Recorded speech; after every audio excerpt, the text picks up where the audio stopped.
नमस्कार मित्रांनो, तुम्हाला माहिती आहे का? सरकारी नोकरीत समान संधी हा आपला मूलभूत अधिकार आहे.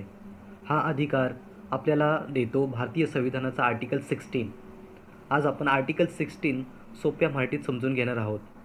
आर्टिकल 16 क्लॉज 1 समान संधी. आर्टिकल 16 क्लॉज 1 नुसार राज्याच्या अंतर्गत कोणत्याही नोकरीत किंवा पदावर सर्व नागरिकांना समान संधी दिली पाहिजे.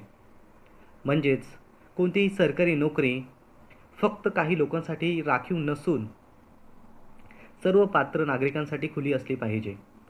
आर्टिकल 16 क्लॉज 2 भेदभावास मनाई. आर्टिकल 16 क्लॉज 2 म्हणते की खालील कारणावरून कोणत्याही नागरिकाला नोकरीपासून वंचित करता येणार नाही किंवा भेदभाव करता येणार नाही. धर्म, जात, वंश, लिंग, जन्मस्थान, निवासस्थान म्हणजेच सरकारी नोकरीत डिस्क्रिमिनेशन पूर्णपणे बंद आहे. Article 16 clause 3 residence requirement.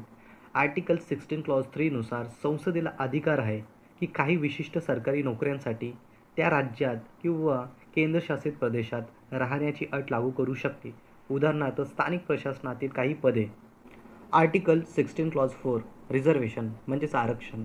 Article 16 clause 4 हे आरक्षणाचे घटनात्मक तरतूद आहे. जर एखादा मागासवर्ग सरकारी सेवांमध्ये पुरेशा प्रमाणात प्रतिनिधित्व करत नसेल तर राज्य त्यांच्यासाठी नोकऱ्यांमध्ये आरक्षण देऊ शकते. हे इक्वॅलिटीच्या विरोधात नसून इक्वॅलिटी साध्य करण्यासाठी आहे. आर्टिकल 16 क्लॉज 4A प्रमोशनमध्ये आरक्षण. आर्टिकल 16 क्लॉज 4A नुसार SC आणि ST वर्गासाठी प्रमोशनमध्ये आरक्षण व कॉन्सिक्वेन्शियल सेन्युरिटी देता येते जर त्याचे प्रतिनिधित्व अपुरे असेल तर. Article 16 clause 5 religious institutions. Article 16 clause 5 नुसार धार्मिक किंवा पंथीय संस्थांमधील विशिष्ट पदांवर त्या धर्मातीलच व्यक्ती असणे आवश्यक आहे असा कायदा वैध आहे.